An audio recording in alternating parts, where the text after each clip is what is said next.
5, 4, 3, 2, 1 start. नमस्कार, मैं हूं अरुणेश कुमार। आप देख रहे हैं यंग तरंग सच की आवाज। और ये वक्त हुआ है हमारे खास कार्यक्रम संवाद का। और आज हमने अपने इस स्पेशल शो में जिनको बुलाया है, आमंत्रित किया है, वे बेहद ही खास मेहमान हैं, क्योंकि वे हिंदी जगत में एक बहुत बड़ा सम्मानित नाम है। वे भाषा और लोक संस्कृति की प्रतिष्ठित विद्वान हैं। वे केंद्रीय हिंदी संस्थान की निदेशक हैं और इसके साथ ही सफर जारी रहे, जो कि 4 खंड में प्रकाशित हो चुका है, और इसके अलावा कई आलोचनात्मक पुस्तकों की सुविख्यात लेखिका हैं। जी हाँ, मैं बात कर रहा हूं प्रोफेसर बीना शर्मा जी की। बहुत बहुत स्वागत है मैडम आपका हमारे इस कार्यक्रम में। आभार, बहुत बहुत नमस्कार रमेश जी। जी नमस्कार। तो हमारे साथ इस कार्यक्रम में कई युवा साथी भी जुड़े हुए हैं, और हमारे साथ में आपके केंद्रीय हिंदी संस्थान से भी जुड़े हुए लोग हैं, हमारे अपने मीडिया के छात्र भी हैं, तो वहीं हमारे अवस्थी जी भी हैं। तो आप सभी का मैं एक साथ आभार व्यक्त करता हूं, स्वागत करता हूं अपने इस कार्यक्रम संवाद में। और हम सवाल जवाब का सिलसिला शुरू करें उससे पहले मैं चाहूंगा कि अवस्थी जी, आप मैडम के बारे में अगर कुछ और संक्षेप में कोई विशेष बात बता सकें ताकि हमारे छात्र भी उससे लाभान्वित हो सकें। धन्यवाद अरुणेश जी। मैं ये बताना चाहूंगा जो हमारे युवा छात्र हैं मीडिया जगत के, कि मीडिया के क्षेत्र में भाषा और जो विचारों का प्रवाह है और शुद्ध भाषा है, और साथ में जो इंग्लिश की एक खिचड़ी पक रही है, इसको हटाते हुए बहुत सुविचारित ढंग से हिंदी संस्थान ने बड़ा अच्छा काम किया है। प्रोफेसर बीना शर्मा जी और माननीय अनिल जोशी जी के निर्देशन में मीडिया जगत को लेकर के जो अच्छी किताबों की कमी थी, अच्छे विचारों, लेखकों की कमी थी, वो संस्थान के दिल्ली और आगरा दोनों केंद्रों के विस्तृत विशाल पुस्तकालय में ऐसी अनगिनत पुस्तकें हैं जहां से मीडिया के छात्र छात्राएं देश और विदेश के लाभान्वित हो सकते हैं। केंद्रीय हिंदी संस्थान विशिष्ट रूप से अनेक देशों में अपने हिंदी प्रशिक्षण केंद्र, हिंदी महाविद्यालय भी चला रहा, और उसका कोऑर्डिनेशन माननीय जोशी जी और माननीय बीना शर्मा जी देखते हैं, संभालते हैं। इसके अतिरिक्त मैडम की विशेष बात ये भी है, इसके लिए मैं उनका बहुत बहुत शुक्रगुजार भी हूं, कि भारतीय संस्कृति, हमारे विचार और जो एक दूसरे को सम्मान देने की परंपरा है, हमारे लोक के शब्द हैं, लोक के रीति रिवाज हैं, उन सब पर भी आदरणीय बीना शर्मा जी जागरूक करती हैं अपने कॉलम के माध्यम से। और आश्चर्य की बात यह है, जो मुझे खुशी भी होती है, सफलता की बात है, युवा पीढ़ी बड़ी संख्या में इनके कॉलम को, इनके विचारों को फॉलो करती है, इनसे अपनी जिज्ञासाएं फोन के माध्यम से या रूबरू मिलकर के, जब लॉकडाउन खुल जाएगा, पूछती भी। मैं आगे और कुछ नहीं बोलूंगा, मैडम स्वयं ही अपनी बातचीत में आप सबको लग जाएगा कि कितने हम अथाह गहरे सागर को अपने बीच में महसूस करेंगे। धन्यवाद। बिल्कुल, शुक्रिया डॉक्टर संदीप अवस्थी जी। अब ये वास्तव में बहुत ही महत्वपूर्ण बातें आपने मैडम के बारे में बताई हैं, और हमें पूरी उम्मीद है कि हमारे जो भी लोग इस वीडियो को देख रहे हैं वे भी काफी लाभान्वित होंगे।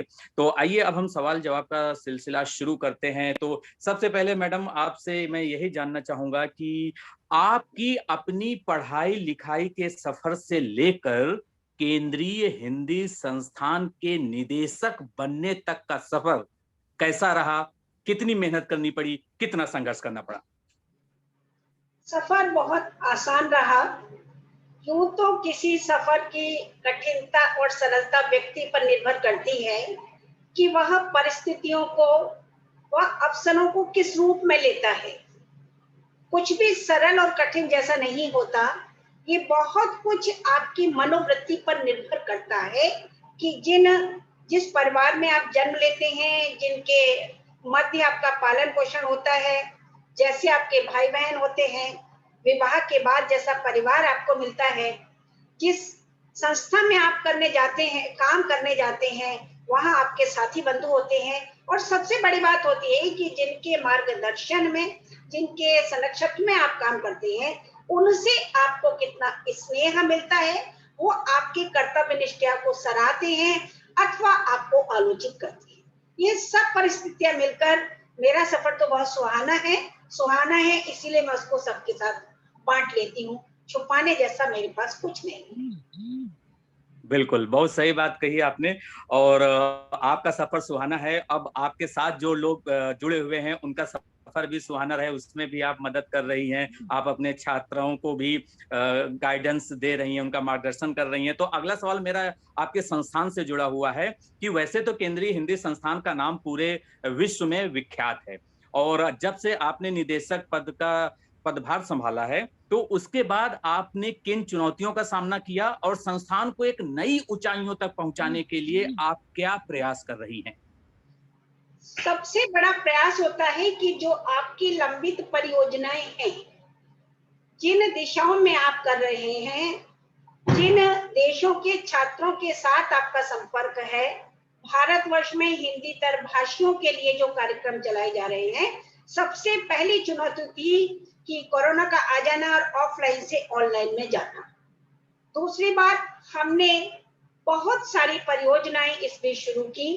भाषा सेतु, जो हमारे महान साहित्यकार हैं, उनकी स्मृतियों को संरक्षित करने के संबंध में हमारे पास परियोजना है। हमारे विभिन्न केंद्र हैं, उन केंद्रों में भी हम सांध्यकालीन पाठ्यक्रम को ले जा रहे हैं। वहां भी उन छोटे छोटे पाठ्यक्रमों को चलाने की बात है। जितनी पुस्तकें हमारे पास हैं, वह सभी पुस्तकें और केंद्रीय हिंदी संस्थान से निकलने वाली 8 पत्रिकाएं, गवेषणा, शैक्षिक उन्मेष, भावक, प्रवासी जगत, संवाद पथ, और हमारे पूर्वोत्तर, पश्चिम और दक्षिण से जो पत्रिकाएं निकलती हैं, वहां के साहित्य को लेकर दक्षिण समन्वय और पश्चिम, उन सब दिशाओं, उन सब पत्रिकाओं को ई पत्रिका के रूप में, ई वर्जन के रूप में लाने की हमारी योजना है। हमारी योजनाएं केवल भारत देश तक ही सीमित नहीं है। विभिन्न देशों के छात्र ऑनलाइन हमारे हिंदी कार्यक्रमों में जुड़ सके।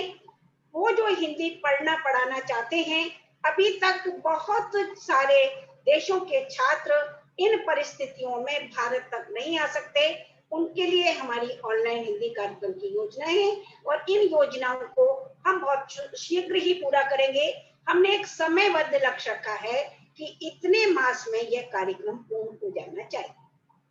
बिल्कुल, यानी समय से आप साथ चल रही हैं, आपका संस्थान समय के साथ चल रहा है, ये बड़ी अच्छी बात है। और इसी में से मैं एक शब्द जोड़ना चाहूंगा कि क्या समय के साथ साथ जिस तरह से तकनीकी विकसित हो रही है, जिस तरह से मीडिया में अब मोबाइल जर्नलिज्म आ गया है, डिजिटल जर्नलिज्म आ गया है, अब ट्रेडिशनल जर्नलिज्म का फॉर्मेट नहीं रहा, जिसको कहते हैं कि पारंपरिक पत्रकारिता। टीवी का उदाहरण करें तो अगर टीवी का रिपोर्टर फील्ड में जाता है तो उसके साथ एक पूरी यूनिट जाती थी, कैमरा यूनिट जाती थी। आजकल के वातावरण में एक मोबाइल है, स्मार्टफोन है, उसी में से उसे रिपोर्टर का भी काम करना है और कैमरा पर्सन का भी काम करना है। तो मेरा अगला सवाल इसी से जुड़ा हुआ है, क्या आपके यहाँ जो पत्रकारिता के पाठ्यक्रम चलाए जाते हैं उसमें आधुनिक तकनीकी से जुड़े हुए पाठ्यक्रम जैसे मोबाइल जर्नलिज्म, डिजिटल जर्नलिज्म, ये सब भी पढ़ाए जा रहे हैं, और इसको लेकर क्या इंफ्रास्ट्रक्चर आपके संस्थान में है? जी, यह मोबाइल जर्नलिज्म और डिजिटल जर्नलिज्म को हमने जोड़ा है, और देश के जितने प्रमुख मीडिया विशेषज्ञ हैं, जो बड़े पत्रकार हैं, राहुल देव जी के नाम से आप बहुत परिचित होंगे। जी बिल्कुल। वो सबसे उच्च कोटि के विद्वान हैं, वो हमारे यहाँ गेस्ट फैकल्टी होते हैं। हम अपने छात्रों को केवल पढ़ाते ही नहीं है, उनको व्यवहारिक अनुभव देने के लिए उन संस्थाओं में भेजते हैं। दोनों ही तकनीक का प्रयोग, जिनकी चर्चा आपने की है, हमने ले दिया है, अपने साथ शामिल कर लिया है। ये निश्चित है, जब कोई चीज नई नई शुरू होती है तो थोड़ा समय लेती है, लेकिन हमें विश्वास है कि बहुत जल्दी ही संस्थान के कार्यक्रमों में यह सभी चीजें सम्मिलित हो सकें। जी, तो अब यहाँ पर एक बात ये भी उठती है कि जिस तरह से नए नए कोर्स आ रहे हैं, तकनीकी का विकास हो रहा है, क्या हमारे पास उस तरह से इंफ्रास्ट्रक्चर है, क्या हमारे पास उतने लैब हैं, क्या हमारे पास रेगुलर टीचिंग फैकल्टी हैं, ताकि हम स्टूडेंट्स को लगातार, क्योंकि ये देखिए प्रोफेशनल कोर्स है और इसके अलावा एक महत्वपूर्ण बिंदु ट्रेनिंग और प्लेसमेंट का है। तो मैं 3 जो बिंदु हैं मीडिया एजुकेशन के संदर्भ में खास तौर पर मैं आपसे पूछना चाहूंगा कि पहला है इंस्टीट्यूट इंफ्रास्ट्रक्चर, क्या एडवांस लैब हैं, क्या स्टूडियो है। दूसरा, आपका फैकल्टी प्रोफाइल, बड़े बड़े गेस्ट फैकल्टी आते हैं, नामी पत्रकार आते हैं, बच्चों को सिखाते हैं, लेकिन वो गेस्ट फैकल्टी के तौर पर आए, पढ़ाया और चले गए, और ये अच्छी बात है, संवाद उनके साथ बना रहना चाहिए, लेकिन आपके in house full time teaching faculty भी होने चाहिए। और तीसरा बिंदु जो महत्वपूर्ण है, अति महत्वपूर्ण है, जिसे मैं कहता हूं ट्रेनिंग एंड प्लेसमेंट, क्योंकि आपको पता है कि आजकल गली गली में एंकर बनाने के नाम पर, रिपोर्टर बनाने के नाम पर कितने सारे प्राइवेट संस्थान खुल गए हैं। ऐसे में अगर कोई छात्र केंद्रीय हिंदी संस्थान से पत्रकारिता का कोर्स करता है तो उसके लिए इंटर्नशिप और प्लेसमेंट की क्या सुविधा दी जाती है? केंद्रीय हिंदी संस्थान से अब तक के रिकॉर्ड के अनुसार लगभग 80% को प्लेसमेंट मिल जाता है। आपने दूसरी बात संस्थान में इंफ्रास्ट्रक्चर की कही, चूंकि ये कोर्स इवनिंग कोर्स है, अभी हमारे पास अपनी फैकल्टी बहुत विस्तृत नहीं है। हमारे पास आगरा में और दिल्ली में मिलाकर, यानी दिल्ली हमारा अपना सेंटर है, वहां जितने लोग हैं वो सभी उस विषय के विशेषज्ञ हैं, क्योंकि उसमें केवल हम पत्रकारिता ही नहीं पढ़ाते, साथ ही साथ भाषा विज्ञान और अनुवाद की बात भी आती है, और जहां हमारे पास नहीं है उसको हम गेस्ट फैकल्टी के रूप में ले लेते हैं। तो बिल्कुल, तो कहीं ना कहीं इसमें जी जी जी जी, आप अपनी बात रखिए। हाँ, तीसरी बात जो आपने कही कि क्या आपके पास डिजिटल स्टूडियो है, क्या आपके पास स्मार्ट क्लासरूम है? हमारे पास स्मार्ट क्लासरूम भी है और डिजिटल स्टूडियो हमारा तैयार होने जा रहा है। और बिल्कुल आपने महत्वपूर्ण बात कह दी। अब इसी को हम एक स्टेप अगर आगे बढ़ाएं, क्योंकि हम पढ़ने पढ़ाने की बात कर रहे हैं, भाषा विज्ञान की बात कर रहे हैं, अनुवाद की बात कर रहे हैं, पत्रकारिता की बात कर रहे हैं, तो जाहिर सी बात है कि इन सारे विषयों पर शोध होना भी बेहद आवश्यक है। तो क्या आपके यहाँ पर ग्रेजुएशन और पोस्ट ग्रेजुएशन लेवल के तो भाषा पर भी बहुत अच्छे कोर्स हो रहे हैं, मीडिया पर भी हो रहे हैं, तो क्या शोध के लिए यानी एमफिल पीएचडी जैसे कोर्सेज भी चलाए जा रहे हैं या भविष्य में चलाने की योजना है? हाँ, हमारे यहाँ अभी शोध कोर्सेज नहीं चलाए जा रहे, क्योंकि संस्थान अभी यूनिवर्सिटी बनने की राह पर है। संस्थान यूनिवर्सिटी के लिए, ओपन यूनिवर्सिटी के लिए अपना कार्य कर चुका है। शीघ्र ही हम उस पद पर आगे बढ़ रहे हैं, और जैसे हम यूनिवर्सिटी हो जाएंगे हम इन एमफिल पीएचडी ये सारे कोर्सेज को अपने यहाँ चलाएंगे। बिल्कुल, तो ये एक देखिए महत्वपूर्ण बिंदु निकल के आया हमारे इस संवाद से कि केंद्रीय हिंदी संस्थान आने वाले समय में जल्द ही विश्वविद्यालय का दर्जा इसको मिल जाएगा, और तब यहाँ पर और भी विविध तरह के कोर्सेज होंगे। अब मैडम आगे बढ़ते हैं। आप जानती ही हैं कि हम सोशल मीडिया के युग में रह रहे हैं, पढ़ने और पढ़ाने के तरीकों में व्यापक बदलाव आ रहा है, और हमारे जो छात्र हैं वो ज्यादातर मोबाइल से, स्मार्टफोन से, यूट्यूब से, इस तरह के जो डिजिटल प्लेटफॉर्म्स हैं उनमें ज्यादा बिजी रहते हैं। और जो हमारा ट्रेडिशनल फॉर्मेट है अध्ययन का, यानी आप पुस्तकें खरीदिए, ऑथेंटिक पुस्तकें खरीदिए और उनसे पढ़ाई कीजिए, तो वो उसके प्रति रुचि कहीं ना कहीं हमारे युवा पीढ़ी में घट रही है। इस पर आप क्या युवाओं को संदेश देना चाहेंगे? जिसको आप रुचि घटना कहते हैं, मैं कहूंगी वो रुचि घटना नहीं है, लेकिन उनको उनका सोचना तंत्र पूरी तरह से अपडेट नहीं है। ना तो पुस्तकों की कमी है, ना पुस्तकालय की कमी है। हाँ, चूंकि अब हम सभी लोग गूगल पर आश्रित रहने लगे हैं और गूगल पर ही सर्च करते हैं, लोगों से मेल मिलाप हमारा कम है, अध्यापक से हम नहीं पूछते, तो इतना जरूर हुआ है कि जो सामग्री वहां अपडेट होती है और जो नई पुस्तकें आती हैं उन तक हमारी पहुंच नहीं हो पाती। हाँ, जैसे हम बात करते हैं कि हम किताबों से नहीं पढ़ते, तो मैं इस संदर्भ में एक सूचना और देना चाहूंगी। डेनमार्क में मानव पुस्तकालय 2000 में एक संस्था स्थापित हुई जो अंतरराष्ट्रीय संगठन और आंदोलन है।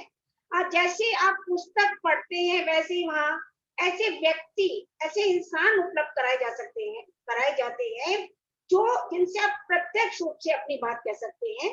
और इन पुस्तकालयों की प्रक्रिया का जो उल्लेख करें तो अभी रोनी एवरजेल हैं जो भारत में हैं, मुंबई में इन्होंने इसको अगली कुरैशी ने आगे बढ़ा भी दिया है। दिल्ली कन्नड़ प्लेसमेंट्स की संस्था है, हैदराबाद, इंदौर, चेन्नई में भी ये बिखर रहा है। तो केवल जो हमारा एक पुस्तकालय का वो रूप था जिसे हम पुस्तक कहते थे और मानते थे कि जब पुस्तक पढ़ लेंगे तो कागजों की गंध आएगी, हमारे नथनों में जाएगी, हम उससे परिचित होंगे। ये पुस्तक से घृणा की बात नहीं है, पुस्तक से प्रेम तो है, लेकिन वो पुस्तक आज हम इतनी मोटी मोटी पुस्तकों को उनको लगता है कि जब वो ई वर्जन के रूप में पढ़ी जा सकती हैं या अपने मोबाइल में हम इतनी मेमोरी में कर लेते हैं तो हम उसे आसानी से पढ़ सकते हो। मैं नहीं मानती कि हमारे युवाओं का पुस्तक संस्कृति के प्रति कोई अलगाव पैदा हुआ है। हाँ, वो वहां तक नहीं पहुंच पा रहे, इस ओर ध्यान देने की बहुत आवश्यकता। बिल्कुल, तो यानी कहीं ना कहीं आप इस बात को मानती हैं कि भले थोड़ा सा बदलाव आया है, लेकिन ये कहना गलत होगा कि उनकी रुचि कम हो रही है। मैंने इस संदर्भ में ये सवाल कहा क्योंकि अब ई बुक्स अवेलेबल हैं, तो अगर आप जो प्रॉपर एक बुक खरीदते हैं और उसको पढ़ते हैं, जो कि हमारे पारंपरिक पढ़ाई का तरीका रहा है, उसमें जो है समय के साथ अब तकनीकी आ गई है, इसलिए उसमें बदलाव देखने को मिल रहा है। अब कार्यक्रम का समय भी हमारे समाप्ति की ओर है, तो हम चाहेंगे कि हमारे साथ जो लोग जुड़े हुए हैं वो संक्षेप में कोई सवाल करना चाहे तो जरूर करें। अरुणेश जी, मैं एक बात कहना चाहूंगा जी, अपने आपके सभी साथियों से, मित्रों से। बीना जी ने बहुत अच्छी और सागर्भित बातें कही हैं, लेकिन हम ये भी समझे हमारे मीडिया के विद्यार्थी कि डिजिटली टोटली यदि आप हो जाते हैं तो भारत में आपको रहना है, रिपोर्टिंग भारत में करनी है, और भारत 80% गांव में, कस्बों में बसता है, बिल्कुल। जहां पर अभी उतना मजबूत सुदृढ़ ढांचा तैयार नहीं हुआ है। तो पत्रकार केवल मेट्रोपोलिटन शहरों से ही नहीं आ रहे हैं, छोटे शहरों से भी पत्रकार बन रहे हैं, तैयार हो रहे हैं, जिन्हें वही रोजगार भी चाहिए। इसलिए जो बीना जी ने कहा, मैं उसी बात को आगे बढ़ा रहा हूं कि पुस्तकों का अध्ययन, किताबों का अध्ययन बहुत जरूरी है, और हर पत्रकारिता का विद्यार्थी कम से कम एक सेशन में 5 अच्छे साहित्यकारों की किताबें जरूर पढ़े। इससे वो उनके भाषा सीखेगा, मुहावरे सीखेगा, और किस तरह से कम शब्दों में बात कहनी चाहिए ये सीखेगा। ये हमारा उद्देश्य। जी जी जी, बिल्कुल। जी राकेश, आप अपना संक्षेप में सवाल पूछिए। जी, मेरा सवाल बीना जी से ये है कि बीना जी, जिस प्रकार से विदेशों में भारत की जो ये हिंदी है, राष्ट्रभाषा जो है, उसका प्रचार प्रसार हो रहा है, लेकिन क्यों हमारे ही देश में हिंदी को इस प्रकार से एक पिछड़ी भाषाओं की श्रेणी में रखा गया? जैसे दक्षिण में चले जाएं तो अंग्रेजी का बोलबाला है, रीजनल लैंग्वेज का बोलबाला है। रीजनल लैंग्वेज अपनी जगह सही है, लेकिन क्यों नहीं हिंदी अंग्रेजी की जगह ले पा रही है? राकेश जी, आपने जो प्रश्न किया है, क्यों हिंदी अंग्रेजी की जगह नहीं ले पा रही है, हिंदी तो अंग्रेजी की जगह ले चुकी है।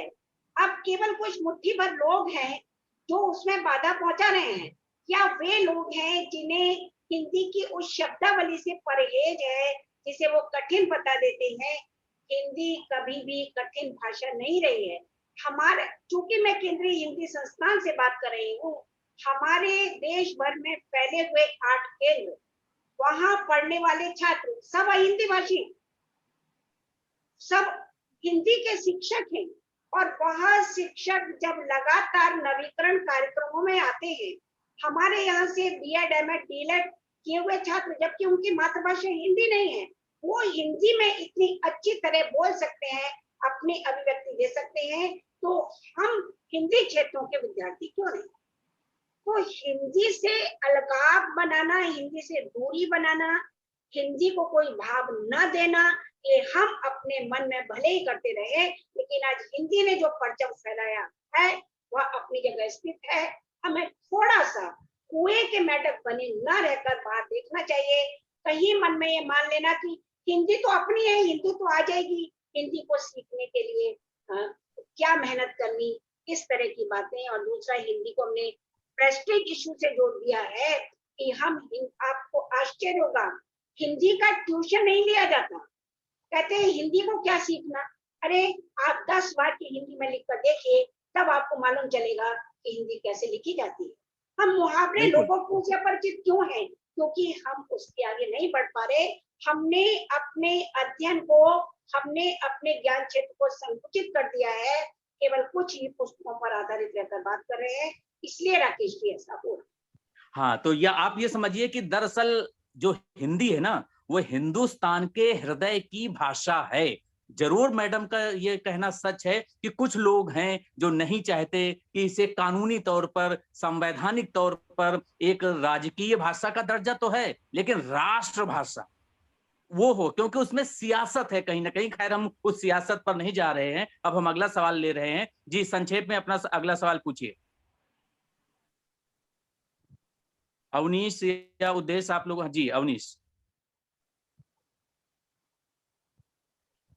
अवनीश, आवाज नहीं आ रही आपकी।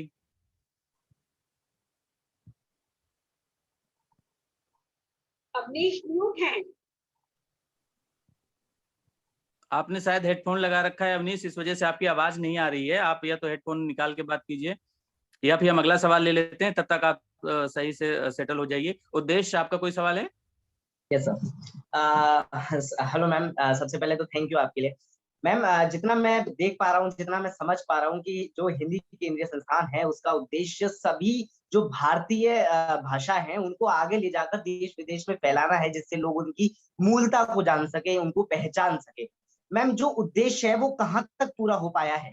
जो इस संस्थान का उद्देश्य है, मैं उसके बारे में जानना चाहूंगा कि ये कहाँ तक पूरा हो पाया है। क्या वो उस पीक पॉइंट तक पहुंच चुका है कि अब हमारी जो भाषा है वो सभी देशों तक, और जो हमारा खुद का देश है वहां तक पहुंच पाई है, लोगों के जहन तक? क्योंकि जैसा कि राकेश जी ने सवाल पूछा था कि अंग्रेजी को एक अलग महत्वता दी जाती है और जबकि हिंदी को अलग महत्वता दी जाती है, तो क्या वो उद्देश्य पूरा हो पाया है अभी तक? जी, उद्देश्य का, ये उद्देश्य से जुड़ा हुआ सवाल है। जी मैडम।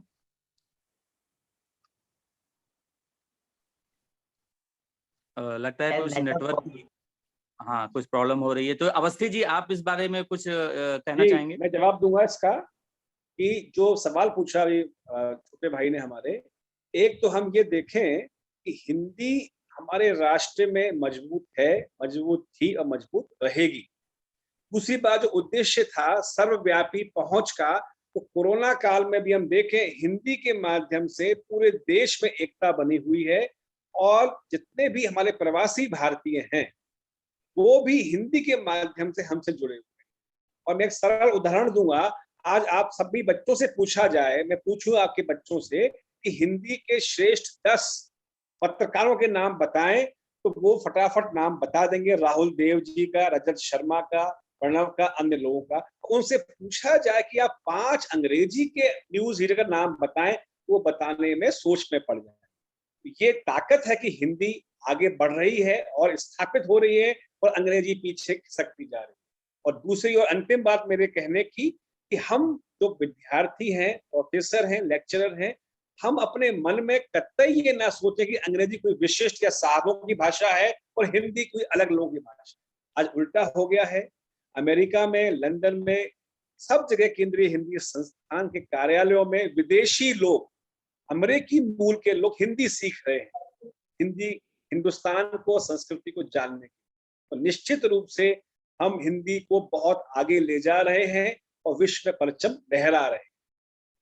जी, बहुत सही है आपने बात कही। दरअसल यहाँ पर विवाद हिंदी और अंग्रेजी का नहीं, यहाँ पर मामला ये है कि आप अंग्रेजी ही क्यों, कोई भी विदेशी भाषा सीखिए, आप अपने भाषा के ज्ञान को बढ़ाते रहिए, वो अच्छी बात है। लेकिन इसकी वजह से अगर आप हिंदी बोलते हैं, हिंदी पढ़ते हैं, हिंदी लिखते हैं, और आपके मन में हिंदी के प्रति जो स्वाभाविक स्नेह है उसको यदि आप बरकरार नहीं रख पाते हैं, या आपको हे दृष्टि से आपको देखा जाता है, या आप खुद को देखते हैं, तो चिंता की बात है। इसलिए हिंदी को लेकर के किसी भी तरह की हेय दृष्टि से बचिए। हिंदी हमारे हृदय की भाषा है और हिंदी का विकास लगातार हो रहा है और आगे भी होता रहेगा। आप सब लोग हमारे इस कार्यक्रम में जुड़े, तो सबसे पहले तो मैं मैडम शायद तकनीकी कुछ खामियां हो गई। मैडम आ गई है, मैडम आ गई है, देखिए आ गई है, जुड़ गई। मैं हूँ अग्नेश जी। जी जी, आपकी आवाज नहीं आ रही थी, तो अब मैं आपसे यही आखिरी में क्लोजिंग कमेंट्स आपसे चाहूंगा कि आपने देखा है कि जिस तरीके से एक अदृश्य वायरस है कोरोना, और इसने हमारे जीवन की जो स्वाभाविक गति है, जो हमारा जो है जिसको कहते हैं ना कि सफर जारी रहता है, एक नॉर्मल लाइफ होती है, लेकिन अब कोरोना की वजह से वो नॉर्मल लाइफ अब नॉर्मल लाइफ हो गई है। लोग लॉकडाउन का सामना कर रहे हैं, घरों में लोग कैद हो गए हैं। ऐसे में लोग अपने समय का सदुपयोग कैसे करें? आप आखिरी में इस सवाल का संक्षेप में जवाब दीजिए, ताकि हमारे जो छात्र हैं वो इससे सीख सकें। मुझे लगा जिसको आपने कहा कि सफर बाधित हो गया है, मनुष्य का सफर कभी बाधित नहीं होता, केवल टर्न लेता है। तो जो हम जब कोरोना नहीं था तब हमारी कुछ सीमाएं और बाध्यताएं नहीं थी। अब तो हमारा, मैं कहती हूँ हमारा स्पेस और बढ़ा। जब से हम ऑनलाइन हुए तब से तो हमारे मित्र अधिक हुए, हम अधिक संवाद संगोष्ठी कर सकते हैं। पहले सीमा थी कि हम वहां तक नहीं बता सकते थे, लोगों से नहीं मिल सकते थे। मेरा सभी छात्रों से कहना है, सभी विद्यार्थियों को यह कहना है कि कोई भी बाधा हमारा पथ नहीं रोक सकती। आपके पास पुस्तकालय है, आप आज इतने व्यक्तियों से मिल सकते हैं, आप अपने कार्य को आगे बढ़ा सकते हैं। आप अच्छी अच्छी पुस्तकें पढ़ें, और अच्छी अच्छी से मेरा अर्थ मूल्य परक से है। आप हिंदी में प्रगति करें, हिंदी बोलें, हिंदी लिखें, और मैं कहूँ हो सके तो स्वप्न भी हिंदी में देखें। हिंदी इतनी छोटी चीज नहीं है, बिना किए कुछ नहीं सीखा जा सकता।